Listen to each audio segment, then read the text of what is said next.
Hello. Today I'm going to be talking about embryonic development, and we're just going to talk about the early stages of embryonic development, which happens after the egg and the sperm fuse together and form what is referred to as the zygote. So remember that the zygote is the actual fertilized egg, and the zygote is unicellular. So it has only one cell with a nucleus, and then surrounding it is a fertilization membrane. Now, there's other cells kind of associated with it, because when the egg gets ovulated from the ovary, some of those nurse cells are with it as it becomes ovulated. But for simplification, we're just going to say that it's a single cell with a fertilization membrane. So this cell will then undergo mitosis, and it will form two cells. And this early stage of development is what is referred to as cleavage. And so this process is a form of mitosis, and this is called cleavage, because we're cleaving the cell into two. And remember that the cells divide, and each cell gives rise to two new cells. So it develops quite rapidly. And so here we could have 4 cells, and then 8 cells, and then 16 cells in the developing embryo. Now, at one point during embryonic development, we have enough cells, and the cells will start to migrate to the outside, and they'll form what is called a blastula. And so a blastula is where we have all these tiny cells, these small cells on the outside. And I'm writing this two-dimensionally, but you want to think of it more like a balloon, so that the inside is filled with fluid, and then we have this cell, and then this would be the outside. So this is called my blastula. And the blastula contains 2 components in humans, in mammals. And one component is this outer part, which is called the trophoblast. And these are the cells that are going to actually digest their way into the lining of the female's uterus. Notice how I also don't have this fertilization membrane any longer. So this breaks free and is kind of floating around and has cilia on the surfaces of it. And so it's floating around in the uterus, getting ready to implant in the uterine lining. Inside, we also have what is referred to as an inner cell mass. And so this is made up of a group of cells that is actually going to become the embryo. So this is the inner cell mass. So the trophoblast is going to become the placenta, or part of the placenta. There's a maternal part of the placenta, so this would be the embryonic part of the placenta. And then the inner cell mass is going to become the embryo. And so what happens in this inner cell mass is that it separates into 3 different layers. And we have a process here which is called gastrulation. So think about the development of the digestive tract, the gastrula. And so we have 3 layers are formed in that inner cell mass. And these make up the embryonic germ layers. So these are groups of cells that are still relatively unspecialized, but that can become specialized. And so we have the outer layer, which is called the ectoderm. So think ecto means outside, derm means skin. So this is outer layer, tissue layer. And interestingly, in us, this becomes our skin, but it also becomes our nervous system. So the brain and the spinal cord is derived from ectoderm. Then we have a middle layer, which is called mesoderm. So meso, middle layer. And this becomes things like muscle and connective tissue.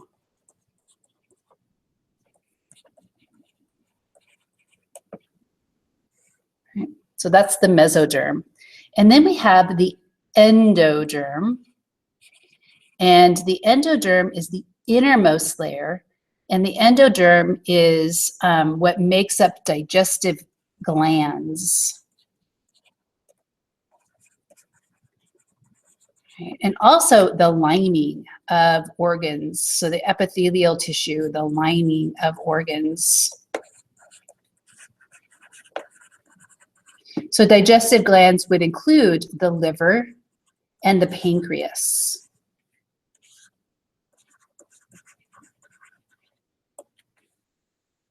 Okay. When you look at this in a book, ectoderm is usually blue, mesoderm is usually drawn as red, and the endoderm is usually drawn as yellow. So in your book, they have some of these diagrams of these early stages of embryonic development. So here you can see this would be the development early and the formation of a solid ball of cells. And we didn't talk about that, but that's actually called a morula. You don't need to know that. And then remember that those cells migrate out to the outer edges, and then we get the development of the blastula. And the blastula has a hollow inside, which is called the blastocele.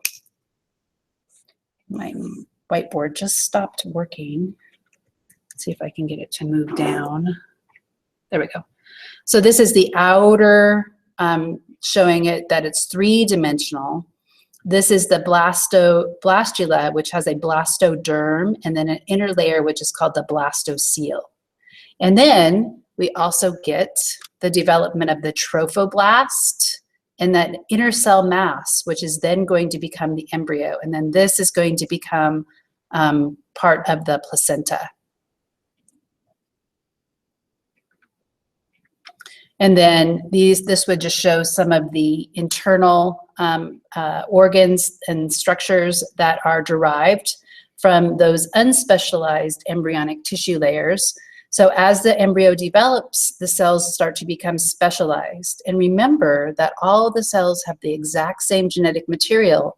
So we're going to talk about how that genetic material is regulated, how genes are turned on and genes are turned off to cause this differentiation of the cell and into cells that have a specific form and they have a specific function. Okay, so we'll talk more about that later. Okay, so let's back up a little bit and go back to what happens when we get twins. And so you might have heard of the difference between identical twins and fraternal twins. The more scientific description of them are monozygotic, and sometimes this is MZ, just abbreviated as MZ twin. And if we look at this, mono means a single zygote. And so what this means is that early during embryonic development, the embryo separates and you get identical twins, okay? So early separation of cells where each group becomes a separate embryo. And this has to be pretty early for it to work. And these would be examples of identical twins.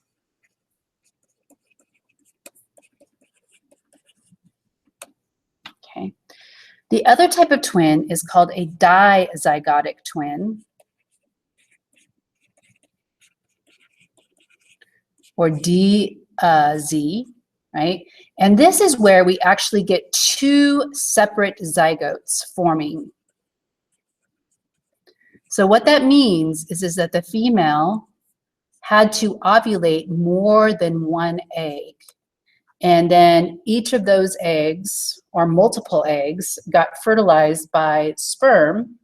And then we have two separate embryos forming in that particular fashion. So this would be examples of fraternal twins. And so these two embryos are only the same as what you would find genetic similarity as what you would find between brother and sister. So for example, you can have a boy and a girl being fraternal twins, but you would never have a boy and a girl being identical twins. They would have to be two boys or two girls, right? Because of the way that this works. Okay. Now, there is a really interesting thing that sometimes happens where you have what is called the vanishing twin. And so this is where early on you might have a twin and then that one disappears. And sometimes this twin can actually be reabsorbed by the other embryo. So sometimes, and I'm not sure we know how often this happens, a twin can be reabsorbed by the other embryo. We'll just say absorbed, taken in, used, those cells.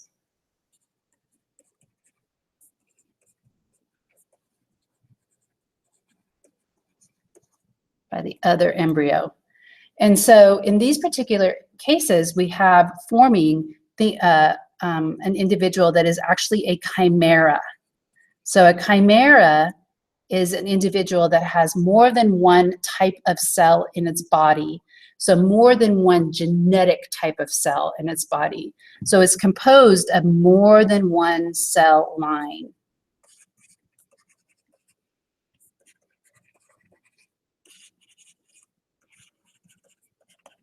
Sometimes this is also referred to as a mosaic, because a person could be, have the genes of one individual in some parts of its body, and then the genes of another individual in another part of the body.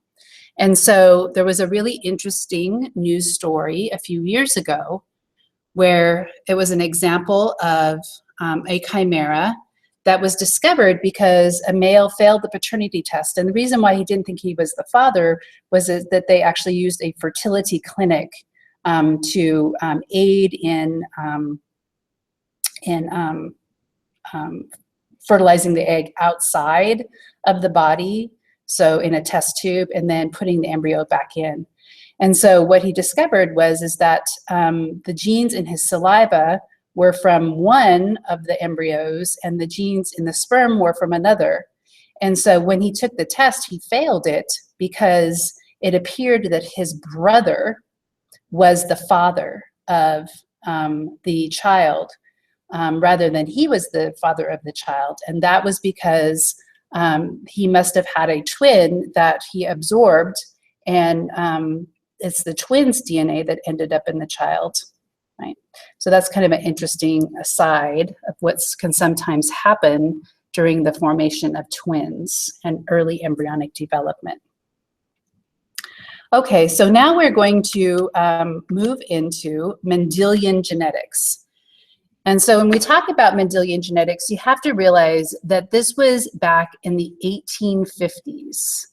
And so even though it was so far, a long time ago, it's still relevant today, but because of the way that we think about how traits are passed from generation to generation is all based upon this early work.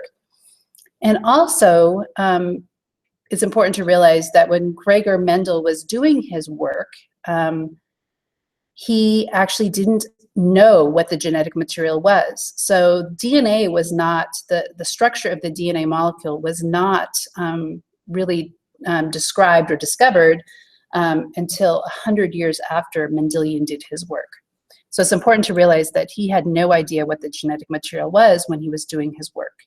So the Mendelian genetics is versus the theory at the time in the 1850s was called the blending theory.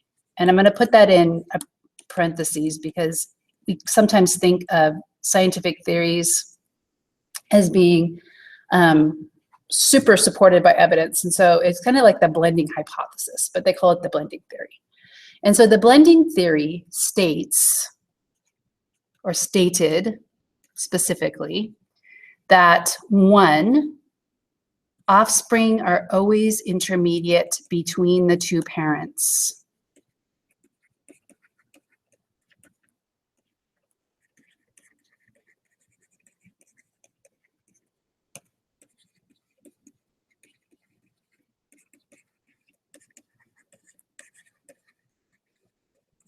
And that makes sense to us a little bit because when we think about humans, we think, oh, well, that person has some traits of the mother and some traits of the father, and they're kind of a blend, right? But this idea was disproven by Mendel when he was looking at pea plants. And it also, if you think about this intermediate idea, what you would have happening over time is you would be losing variation. If the offspring were always just intermediate between the two parents, over time, you would lose a lot of the variation that we see in a population. So the second thing is related to that, and that is that once combined, traits cannot be separated back out.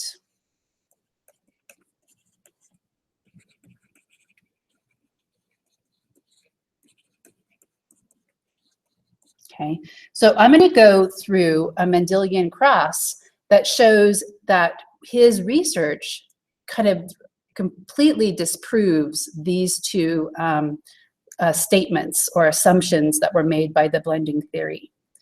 So if we look at a cross, and I'm going to go to a new page, Mendel used pea plants, and he also chose his traits and his characteristics very carefully in that they were considered to be discrete or discontinuous traits.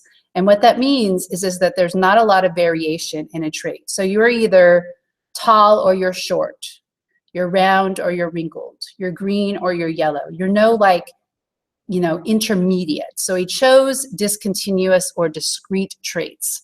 And so we're going to look at the characteristic plant height, right? And the traits that he saw in the pea plants he was studying was tall and short. So plants were either tall or short. They were never intermediate between the two, okay? So in the first generation, he chose tall plants and short plants. And he specifically chose plants that were true breeding. So if you took seeds from a tall plant and you bred them with seeds from another tall plant, they would always produce tall plants. And so we say that this is true breeding parents. These are true breeding parents. So when we say that we cross them, what that means is that we took pollen from a short plant and we fertilized the eggs of a tall plant. So we artificially fertilized the eggs.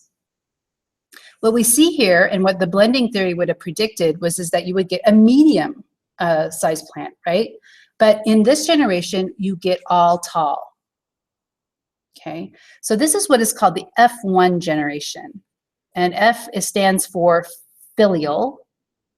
You don't need to know this. This is the parental generation. This is the F1 generation, okay? Now, these are now hybrids. So I'm going to say that this is a hybrid because it is produced by parents of two different characteristics, right? So what we're going to do is we're going to breed two hybrids. Oops. Oh, I don't want to use that yet. Sorry. Tall. We're going to use two hybrids. Right? And then we're going to look at what we get in what is called the F2 generation. Right? So in this particular instance, we get tall and short offspring. So this just shows that those two assumptions or assertions made by the blending theory do not hold true when you're looking at traits that are discrete or discontinuous, as Mendel did, okay? So we're gonna look at and talk about what we now know about the genetics of this type of inheritance, which is called Mendelian inheritance, okay? So let's go back to our idea of genes. So genes are pieces of DNA that code for a protein. There are different combinations of genes or different types of genes, and these are called alleles. So variants of a gene are called allele.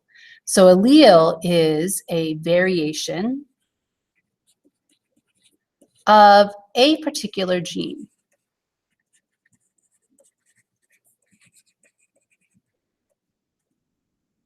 Okay. So we can look at a person's genotype, and the genotype is the combination of alleles.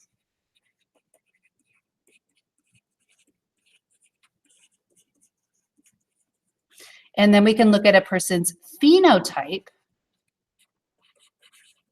which is the outer or outward expression of those alleles.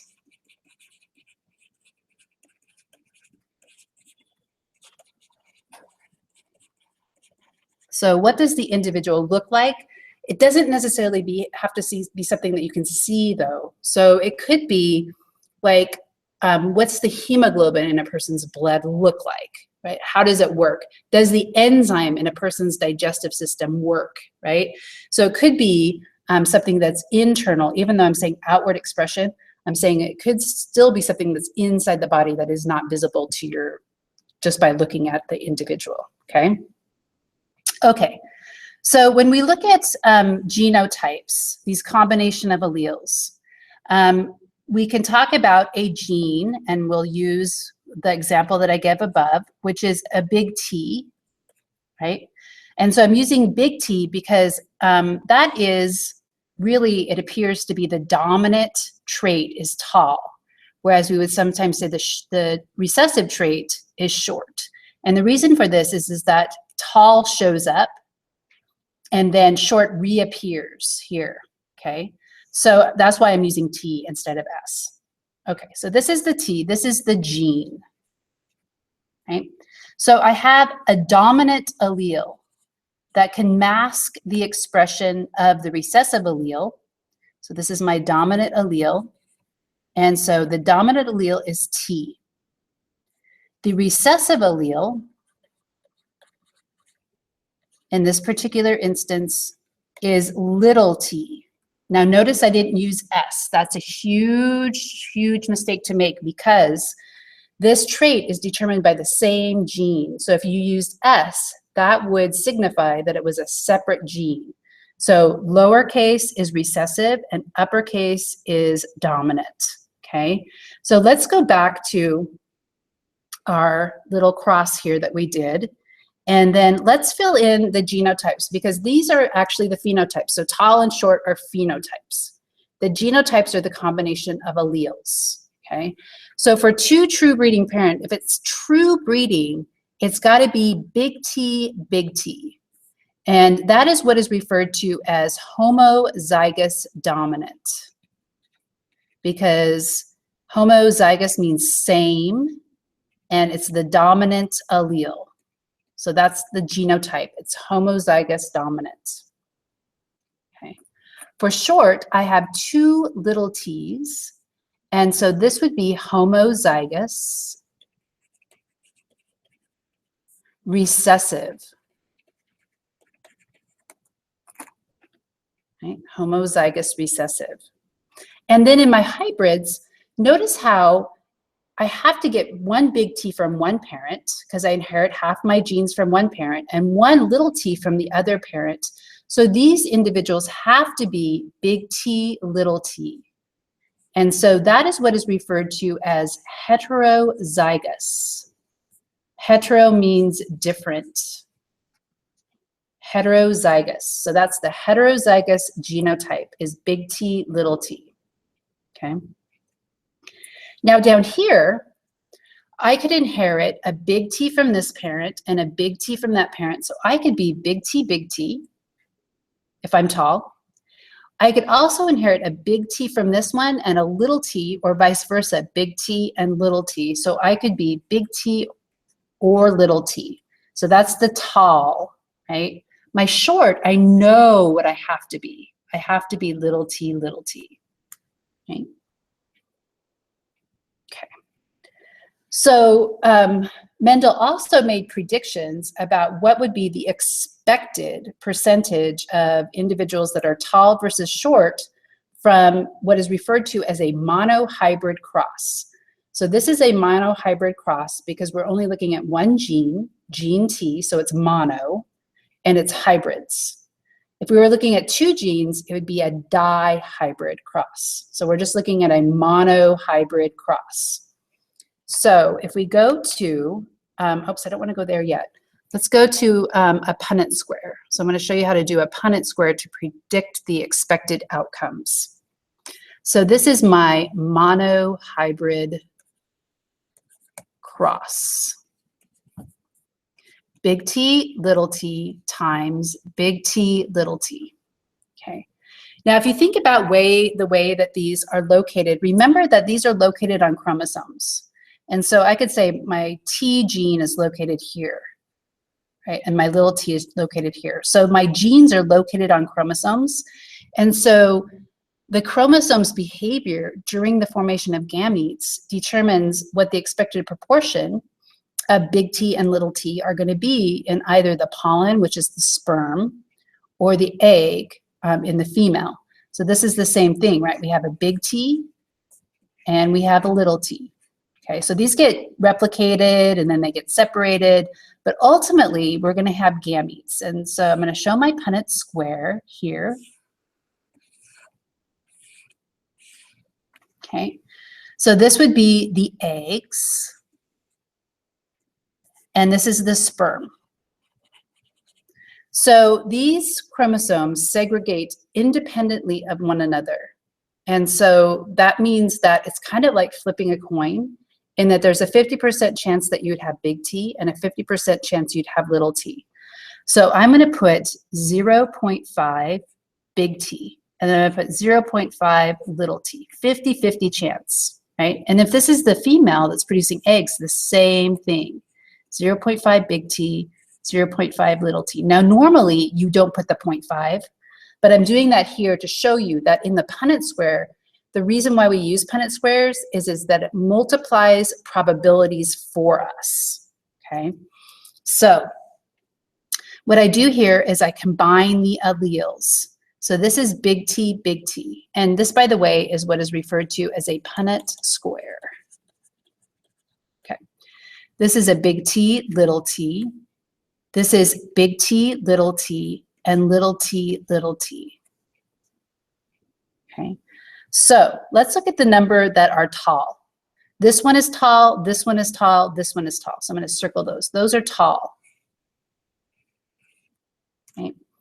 And so if I wanted to figure out what the probability of getting big T is, right, it is 1 out of 4. And which is 25%. And if I times 0.5 times 0.5, that is also 25%. Okay, so I could use those numbers. If you times 0.5 times 0.5, you get 25%. Here you would get 25% plus 25%, and you add those up because there's 2 of them, so you get 50. So this is actually 50. And then there's a 25% chance that you would get little t, okay? The important thing here is that 3 out of 4 are going to be tall. 1 out of 4 is going to be short. I didn't do that on purpose. So 1 out of 4 is short, okay? So if I take the 4s away, this is what is called a 3-to-1 genotypic ratio. Okay, so it's a genotypic ratio. So you would say that out of the thousands of pea plants that he produced, approximately, of 1,000, approximately 750 would be tall, and approximately 250 would be short, right? Now, it doesn't mean that if you get a short plant that decreases your likelihood of getting short overall, because these are independent events that are occurring, okay? So we'll talk more about that when we get to pedigrees, okay? So let's go back to the regular lecture, and let's talk about pedigrees, because obviously with humans, we're not going to be going around taking sperm and producing lots of offspring and doing those kinds of experiments you can do with pea plants or fruit flies. So in pedigree analysis, we look at the family pattern, right? And so in a pedigree, the squares are the males in the family, and the circles are the females. Okay. If I color those in,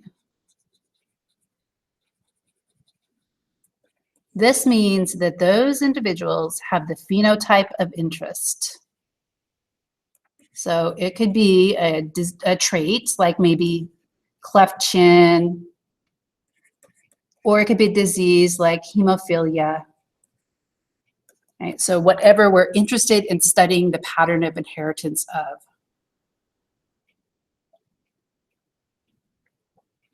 Okay. So if we look at the way that this works, you have a male and you have a female, and they produce offspring.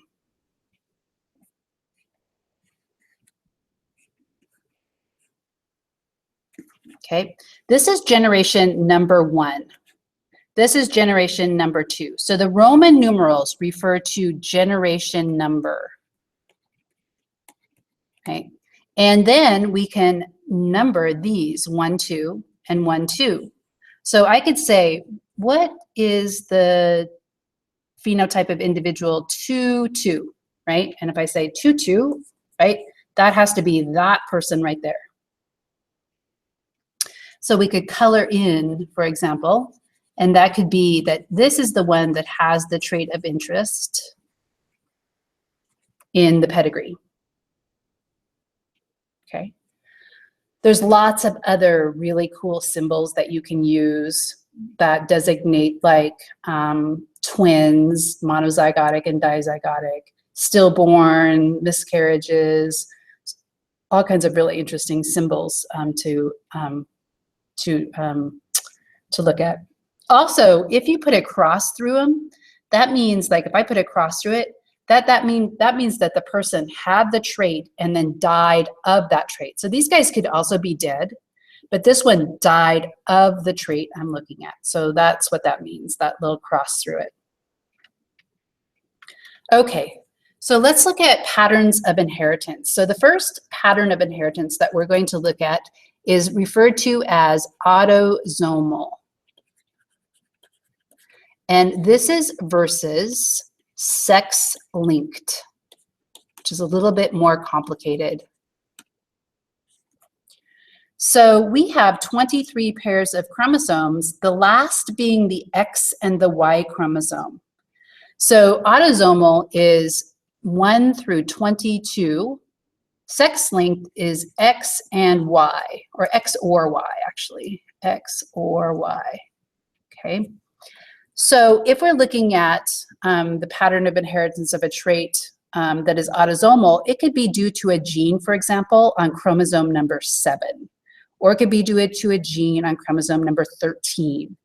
If we're looking at a sex-linked trait, it's due to a gene that is either X on the X chromosome or on the Y chromosome. So we're going to look at the autosomal inheritance. And what this means is that it doesn't matter at this point if the individual in my pedigree is male or female. Now, when we get to sex-linked, we'll have to pay attention to that. So we're not going to pay attention to it right now, okay? We also have dominant versus recessive.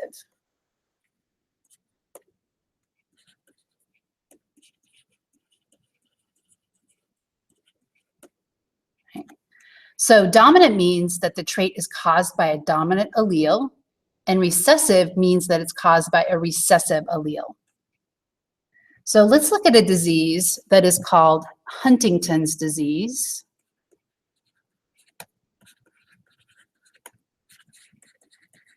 And this disease is autosomal dominant. That is its pattern of inheritance. Okay. So in my pedigree, could look something like this.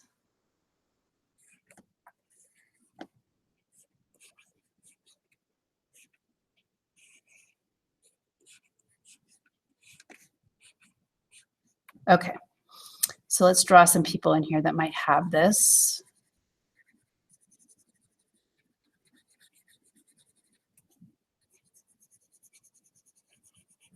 Huntington's disease is a late onset disease, which means it happens after a person has reproduced. Oh, that doesn't even look very much like a square. Let's fix that. It happened after a person has reproduced and passed on the gene to the offspring. So this individual died of it, but before he died of it, he had a son who also died of it. Okay. Now it could have been the mother who died of it. I just happened to put the father. It's kind of equal. It doesn't matter if it's male or female, equal probability. Okay. So let's say that this female has it, but she has not died of it. And so the question is, ooh, this person, let's say this person is 20 years old. Okay. Let's say that this person is 40 years. Right. So this person has just gotten it, has not died of it, but this person is concerned, right, that they have the disease. And this person is not in the family, right, and is old enough that perhaps they have no risk of getting it. Okay.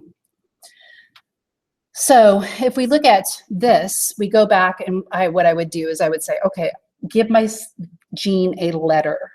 And so I would say, and I always do this even now, I always create a little legend here. So H equals the disease. Little h is normal. Okay. So I know the people who are not colored in, except for this one, with the exception of this one, because he's not old enough to have the disease, I know they are normal. Right? So I could go in and I could put little h, little h, little h, little h. Okay. I know they are normal. Now working backwards, I can say, okay, well, since this one is normal, then these must have been individuals that had at least one little h. Oops, there's no space to put that. I might move that 40 years. So this one has one little h. Okay, but they died of the disease, so they had to have it. So they were heterozygous. They were carriers for this illness. Okay, so this person is rightly concerned that they could inherit it because they just need to inherit this H, right? So I could do a Punnett squared. This is my father, so I could put little h, little h. This is my mother. These are the eggs, little h, and I could fertilize them in my Punnett square. Oops, that's a big H, little h, little h, little h, little h, little h.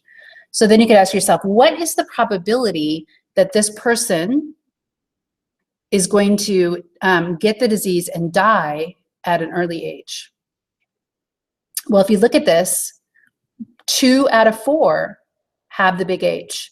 So we would say that there's a 0.5 probability, where probabilities always go from 1 to 0, right? Or you could say it's a 50% chance of having that bad allele. And so they have found the Huntington's allele and can now test to see if people have it. And then they can decide what to do. Obviously, it would be a really hard thing to decide whether or not you were going to be tested for that when you're 20, whether or not you want to know if for sure you're going to get this disease and die of it, because it is such a dominant disease and there's no cure for it. Okay, so this is dominant, and one of the things you'll notice is that it does not skip generations. So in order for these two individuals to have it, one of their parent has to have it. So this is in contrast to autosomal recessive.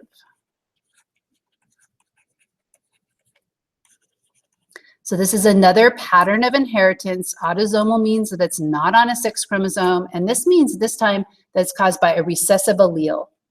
And so we could look at cystic fibrosis. Oops, fibrosis. So cystic fibrosis is autosomal recessive. So we can look at it in a family. the pattern of inheritance.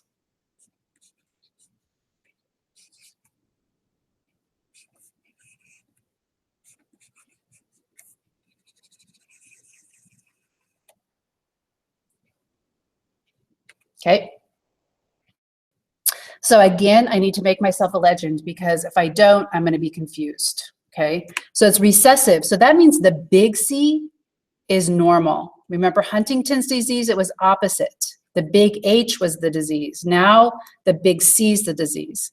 Now because big C and little c are so similar in structure, you put a line over the little c, right? So that's the line, the little c stays under the line, right? So this is the disease. So now, instead of looking at the individuals that don't have the disease, we look at the individual that does have the disease, right?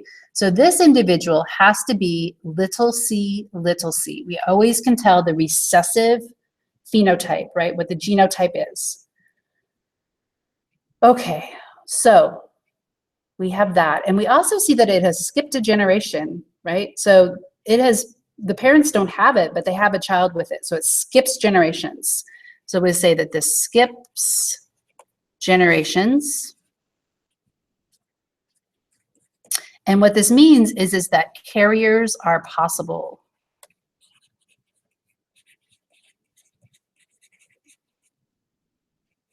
Right? Carriers are possible. So if we look back at here, they don't have it, so they have to have one big C, each of these parents.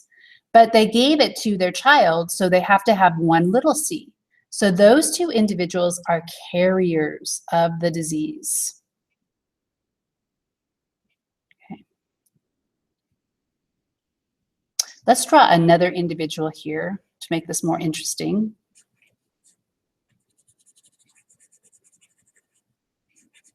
Give us a little bit more information. So this is little c, okay? So what must be these parents? If they have a child that is little c, what must be their parents? So they have to have one big C because they don't have it and one little c. So they also have to be carriers. If we didn't see this, then we wouldn't know if those two are carriers. The reason why I did that is I wanted to talk about this person right here. This is a kind of an interesting example. So this person could be concerned because his brother has the disease and his sister just had a child with the disease. So he could be concerned, like if he was going to have children. So we could ask, what is the probability that they are a carrier? So I'll put carrier, question mark. Okay. Now this is a little, just a tad bit more complicated, not too much. We still have our Punnett square. I still have his parents. So I just want to find out what's the probability he's big C, little c. Okay. So I have big C, little c, big C, little c. And then I can combine these in my Punnett squares. And everybody always gets confused by this, but I can eliminate this potential, right? Because he does not have cystic fibrosis. So I could just get rid of that square, right? So there's 3 squares now. So what that means is 1 out of 3, right? So there's a 1 out of 3 chance he's not a carrier, or a 30.333, right? Not carrier, right? And there's 2/3 chance he is a carrier. So that'd be like 0.6666, right? Okay. I could also ask, these guys could be concerned, like if we had another child, what is the probability that they would have cystic fibrosis? And the first thing to tell them is that even though they already have a child with cystic fibrosis, that doesn't mean they're not going to have another one. That doesn't decrease the probability because these are independent events, fertilization.